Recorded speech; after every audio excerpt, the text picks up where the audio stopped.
Vocês que me acompanham aqui no canal sabem que eu amei Anora, do Sean Baker, que é o filme que venceu a Palma de Ouro no Festival de Cannes em 2024. Mas desde lá da época do Festival de Cannes, eu já suspeitava que o júri liderado pela Greta Gerwig tinha dado o prêmio para Anora mais por uma questão ideológica, por querer de uma maneira patriótica, ufanista, valorizar o cinema independente americano. Eu falei patriótica e ufanista, mas também corporativista, claro, né? A Greta Gerwig estava pensando no cinema no qual ela está atuando atualmente. Mesmo que ela faça blockbusters como Barbie, ela vem desse lugar, do cinema independente americano. Mas, na verdade, o filme que realmente merecia aquela Palma de Ouro, o melhor filme que foi exibido em Cannes em 2024, é sem dúvida nenhuma A Semente do Fruto Sagrado, que é o filme iraniano dirigido pelo Mohammad Rasulov. Esse é um drama político, assim como Ainda Estou Aqui, que também é um dos melhores filmes de 2024, que fala sobre um conflito geracional, um conflito de visões de mundo muito antagônicas a partir do seio de uma família, a partir do interior de uma típica casa classe média iraniana. Esse é um filme que os americanos chamariam de slow burn, porque ele começa queimando aos pouquinhos, ele vai esquentando, quando você menos perceber, a coisa já tá pegando fogo completamente de uma maneira que você não tinha previsto. Iman Missagzadeh acabou de ser promovido a investigador da República Islâmica em Teherã. Com o novo cargo, ele ganha uma arma e quando a pistola desaparece, suas suspeitas recaem sobre a esposa Najmeh Soheila Golestani e principalmente as filhas Rezvan Mahsa Rostami e Sana Setareh Malek, que são favoráveis aos manifestantes contrários à teocracia do país. Na primeira parte do filme, e eu tô falando bem do comecinho mesmo, do primeiro ato na narrativa, o foco recai sobre uma decisão que o Isman, que é o pai dessa família, precisa tomar e sobre os dilemas éticos e as implicações morais, não só do trabalho que ele está executando, mas também de várias tarefas que ele precisa fazer lá no trabalho. E nesse momento, o filme fala muito sobre a arbitrariedade de regimes autoritários, como é a República Islâmica do Irã, e como para uma teocracia, a vida humana tem muito pouco valor, porque dentro de uma lógica fundamentalista religiosa, só existe valor no pós-vida, tudo que é dessa vida aqui só tem valor se estiver mirando nesse pós-vida. Ou seja, se você é um herege, se você é um inimigo da fé, se você está desobedecendo a Deus e causando consequências devastadoras na cabeça deles para essa estrutura teocrática política do país, a sua vida não importa. E nesse momento a gente vê como essa consciência pesa um pouquinho dentro da subjetividade do Isman. Ele realmente está incomodado com o fato de ele ter que assinar lá documentos que vão executar pessoas ou prender pessoas sem nem ter visto o rosto delas, mas pouco a pouco a gente começa a perceber como, obviamente, dentro da subjetividade, dentro das prioridades de uma pessoa fundamentalista religiosa, ele parecer ser justo, estar certo diante dos líderes religiosos e políticos do país, que estão obviamente entrelaçados, é mais importante do que qualquer outro valor, mesmo que sejam os valores familiares. À medida em que manifestações começam a explodir na cidade, e o filme é muito eficiente em mostrar essas manifestações de duas formas diferentes. Por um lado, a gente tem as cenas em tela vertical, como se pessoas estivessem filmando lá as manifestações com os seus próprios celulares. O filme, inclusive, usou muitas imagens reais, documentais, nesses momentos. Por outro lado, a gente vê e ouve em vários momentos televisões que estão ligadas no noticiário local, que são ou públicas ou então de TVs muito alinhadas com o governo. E a diferença entre essas narrativas num contexto que a gente conhece muito bem de pós-verdade é muito interessante e também começa a causar um impacto muito grande, começa a causar uma fissura dentro do núcleo dessa família. E se a Sana, que é a filha mais nova, incuba essa raiva que ela começa a desenvolver também dos pais, representantes dessa teocracia, pelo menos no convívio mais direto com ela, a filha mais velha, que é a Rezvan, que já tem um pouco mais de maturidade, começa a querer enfrentar o pai de uma maneira mais direta. Tem uma cena que é muito forte, muito impactante, em que os dois têm uma discussão ali na mesa e em que a gente fica muito tenso pela resolução daquela briga que eles estão tendo, morrendo. E no meio de tudo isso tem a Najmeh, que é a mãe que, por um lado, é mãe, e mãe é sempre mãe, mas por outro lado, mesmo que ela não tenha comprado toda a ideologia política e religiosa do país de uma maneira consciente, ela internalizou ao longo da vida, de uma maneira muito profunda, o seu papel subserviente ao marido. Então ela fica nessa tensão. Por um lado, ela quer ajudar as filhas, ela quer conversar com elas, ela quer flexibilizar um pouco mais as coisas, mas por outro lado, ela é completamente submissa àquele homem que é um radical extremista. A abordagem estética do Mohamed Rasulullah é bastante naturalista, usa muitos planos ou estáticos ou com movimentos muito sutis, valorizando a encenação dentro do plano, dentro do enquadramento mesmo, e as atuações que são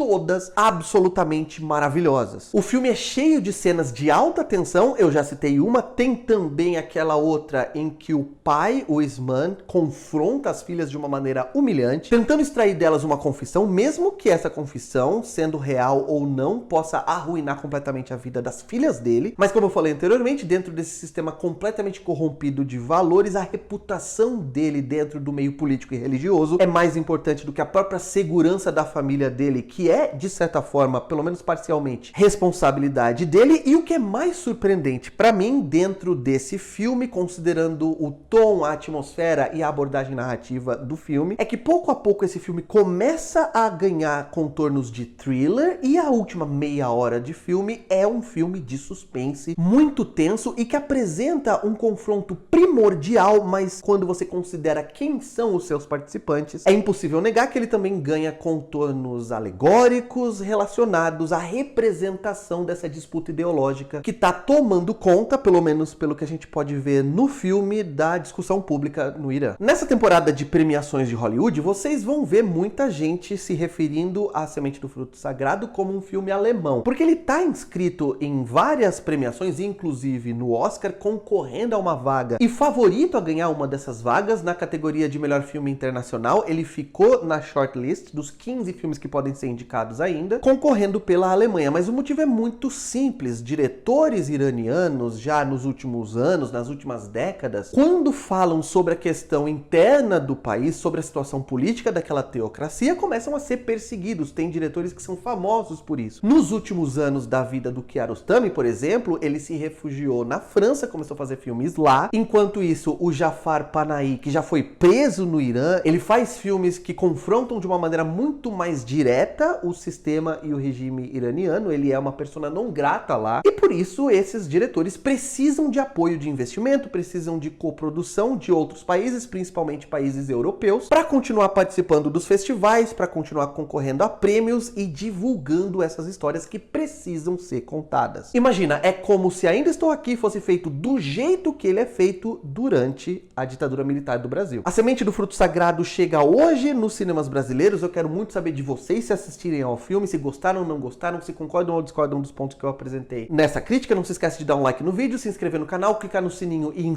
para sempre receber notificações de vídeos novos por aqui. E por hoje é isso, um abraço, tchau!